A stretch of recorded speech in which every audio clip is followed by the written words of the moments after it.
Welcome to the Big Blue Radio Show, coming to you on Tulsa Community College's online radio station, The Grid, and on the Creativity Channel, Cox Cable Channel 21. I'm Lee Goodson, president of Tulsa Community College. And I'm Greg Stone, provost of TCC's Metro Campus in downtown Tulsa. Our guest today is Dr. DeAnna Cooper, Associate Dean of Communications at TCC.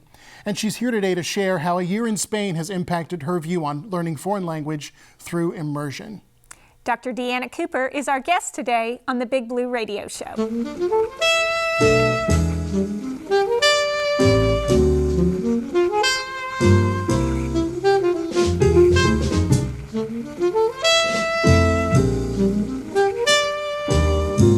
Well, we're here today with Dr. DeAnna Cooper, the Associate Dean for Communications at the Metro Campus. Thank you for joining us today. Thank you. It's great to be here with you too. Yeah, we're excited to have you. And you were on sabbatical last year, is that right? That is correct. Last semester or last? It was for the entire academic year. Entire academic year. Yes. So talk to us a little bit about what made you decide to go on sabbatical. Okay, I think probably for most people that go on sabbatical, it's a little bit personal and a little bit professional. You kind of, you have goals in both areas. And so for me, personally, my goal was to go to a place where that I could learn a second language. I see. And so I went to Spain and I got to try to improve my Spanish. Now, I will definitely say I'm not fluent, so please don't try to ask me any questions in Spanish right now. But I did definitely succeed in that goal, and I'm much better at Spanish, and I can actually when I go to my kids' school, I can actually understand some of the instructors and the other parents that may speak Spanish, so that's good. And then professionally, I wanted to go and just build relationships with people at the University of Granada, and I was at the Center for Modern Languages.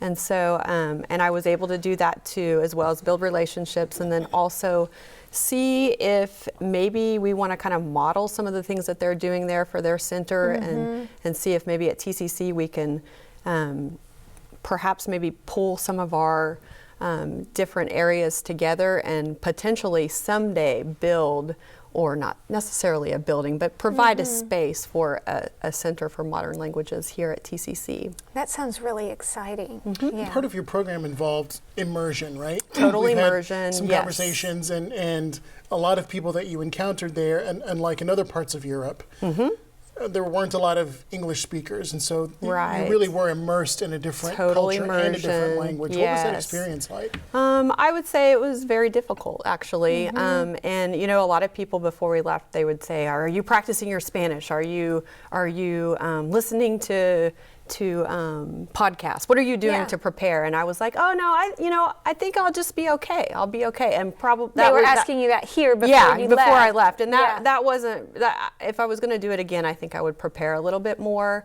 and because I had hours in Spanish in college, like most people had, but I had not practiced in so long, so it was very difficult. And you know, a lot of people that I would encounter in Spain, if I was having I was definitely struggling at the language.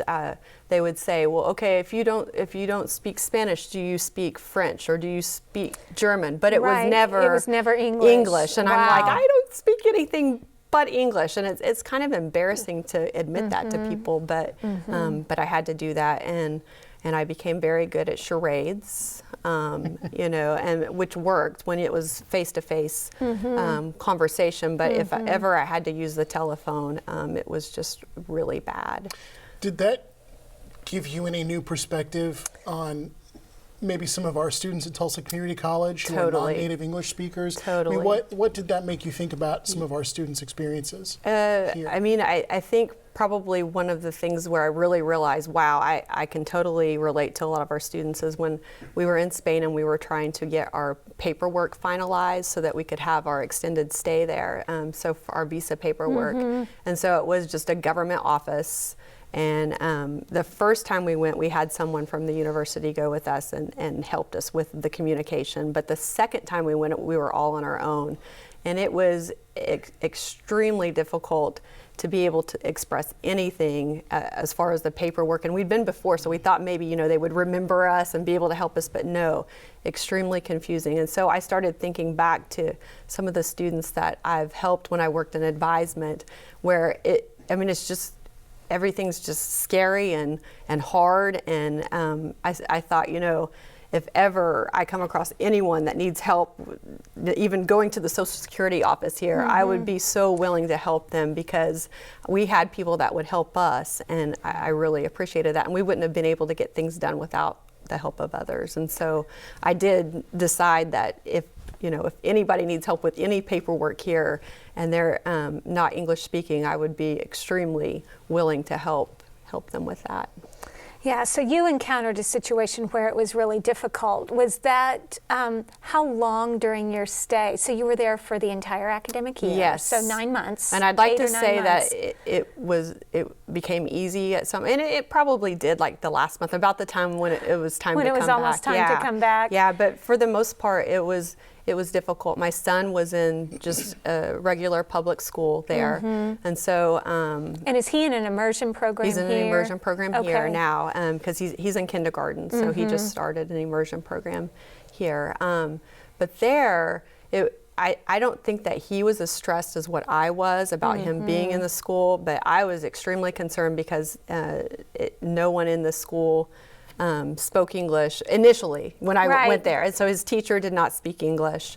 As the year went on, I met a lady that was a parent that helped us so much, and because there were situations that would come up, maybe Jay was sick at school, or maybe he wasn't behaving like he should, and there was just like a major breakdown of communication between the teacher and I, and so it really helped to have that other parent there to help translate. And again, that's something I was thinking about here is, gosh, just the need for us to always make sure that we have translators here at TCC. Well, and we think about the really growing Hispanic population in Tulsa, and I think that in the next 6 years, Tulsa Public Schools will be more than half Hispanic. That's right. I think is right, and it is the I believe it's the largest that's what it said group on now. the data. Yeah, that so came just out, just as a community, Tulsa deciding to adjust to that changing demographic. I have one question, just a little bit off point. Talk to us a little bit. I've heard of other people doing this to get better at their Spanish, and they may have chosen a location in South America. Right. Talk to us about why you chose Spain, and then how you think your experience was different than someone that might have gone to one of the South American countries instead. Yeah, I think, there was no like crazy, wonderful story about why I selected it, except that I had a connection there, and one of our professors here, Tina Pena, had a connection at the CLM, and so it was through her that I started talking to them about whether they would be welcoming, or would they would welcome me to the CLM, and so that's how I decided to do that. It was easy, because we had a connection there. Yes.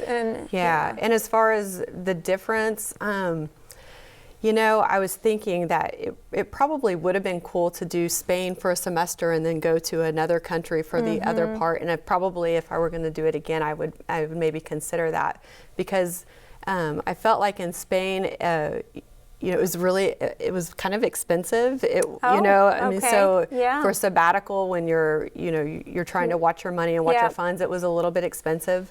And I kept thinking, like, maybe if I had gone to a different country, it would have been a little like rougher and more authentic, and a little harder on me. Like, maybe having to not live in a 3-bedroom beautiful home in Spain, but live maybe in a little cottage where I'm having to like really rough it. And I did have to.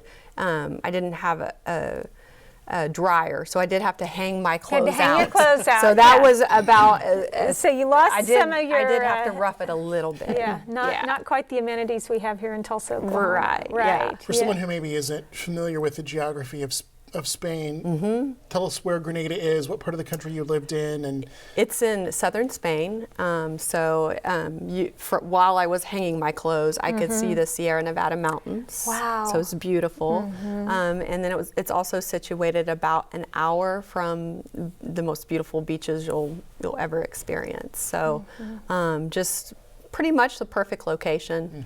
And as far as the weather, it was pretty similar to what I would look and compare, it's beautiful weather here. What's Tulsa looking like? And it would be pretty similar as far as the temperature. Yeah. what was the biggest barrier other than language that you encountered? There were some differences as far as like we really didn't have a lot of opportunities to eat dinner out because Jay, my son, completely embraced the siesta. I mean, that was great. But he also stuck with the going to bed very early. So he would go to bed at 7:30, just like he did here in the U.S., which meant that we didn't get the opportunity to go to dinner because they often don't eat dinner until 9 or 10 o'clock. Right. And so we always would be like, yeah, we're like eating dinner with the old people, but often it was like eating dinner with nobody because there's nobody out, and often the restaurants weren't even serving food. I think at it's that exciting time. that you've had a child that ever went to bed at 7:30. Anyway, I know, I've been told a lot that I'm count your extremely blessings. He's still doing it too. Yeah, So, yeah. I think that's really exciting.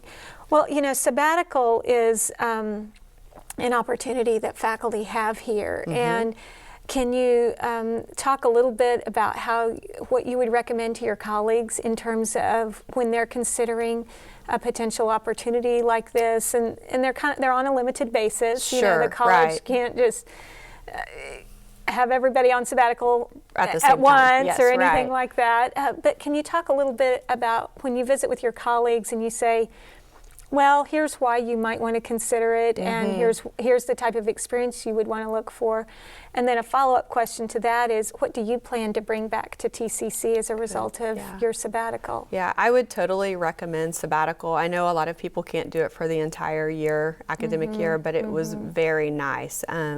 It was a great way to just kind of like rejuvenate. I think I was at the point here at TCC where I was like, thinking, should I move? Should I go somewhere else? I mean, I've grown up in Oklahoma and not had a chance to go, and grown up and then went to college here and then got an awesome job here too. So I had not had the chance to go and experience anything different. And so I feel like that gave me what I needed to then come back here and be like, oh my gosh, I love Oklahoma. I love TCC. I love everything about this. And I really miss my job. I really did. And I miss my family. And so it gave me an opportunity to kind of take a time out from everything here and go and experience something that, that I needed. And then come back and be ready to do, I keep saying, the second half of my career in education. So I would totally recommend it for anyone. As far as what I'm going to be bringing back here, we've already started a lot of the agreement paperwork. I'm working with Dr. Price. Yes, I almost called him Dr. Stone. Dr. Price, and we're getting the agreement paperwork done with the CLM so that we can have a seamless study abroad trip for students, and not just short-term trips like we often do here at TCC, but more of the semester or year-long experiences if a student chooses to do so. And with that, we've also been working with the financial aid department as well, because for most of our students, it just wouldn't be feasible for them to be able to do something like that. But our financial aid office has been working to make sure that we can get that financial aid part of it in place too before we throw this out there to students. We want to make sure that they know that if they indeed decide to do this, that they can also use their financial aid to travel too. So we're doing that. I hope too, with the reorganization, that I've sent my information forward to Dr. Hess, and I'm hoping that potentially we can, once things kind of settle down, look at maybe examining a Center for Modern Languages where we can pull in our ESL and our study abroad, and our we offer so many different languages. Right. And I know I think you've talked about your son taking Japanese here. Yes. And so we consistently offer 6 to 7 different languages, and we have offered up to 12 or 13. So, we have so many things to offer our students in the community, and I think it might be time to look at how we can pull those resources together and put this awesome package together to put out there to both the students and community. That sounds exciting. Yeah. Well, we're just about out of time, so we want to ask you the big question that we ask all of our guests, which is, if you could go back in time and give some advice to your 18-year-old self getting ready to enter college, what would that advice be? Well, we talked a little bit about this before the interview. I would just tell myself, you're going to have an awesome advisor. Listen to that advisor. She's going to help you through everything that you need to do to be successful.